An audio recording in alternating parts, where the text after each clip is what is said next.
Hi, my name is Tatyana, and this little video I want to record for you to show you how to use your blend accent for soothing muscular tissues. So this is something that I sometimes find that I need as well for my shoulders, for my back, for my knees. So there's a lot of pressure for a mom of three on those areas. So what I do, I simply take, so you would have received it in this little oil, or perhaps in a little a sort of lotion. So what you can do, either way, they'll work just the same for you. You just want to take a little bit, couple of drops of your blend, apply it on the area that, or whatever that needs a bit of support, apply it and rub it.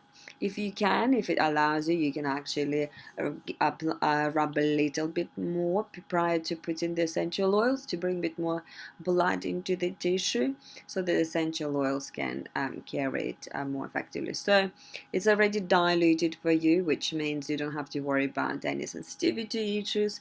It will actually allow better absorption of essential oil as well. So all good news for you. So try it out. You can apply it throughout the day several times whenever you need to.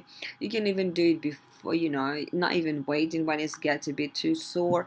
If you're going to be, I don't know, exercising, working out, or undertaking some strenuous activity, you can actually apply these oils before that, so it gives a bit more support, and of course after. So hopefully this was useful. You enjoy your sample, and I'll speak to you soon. Bye.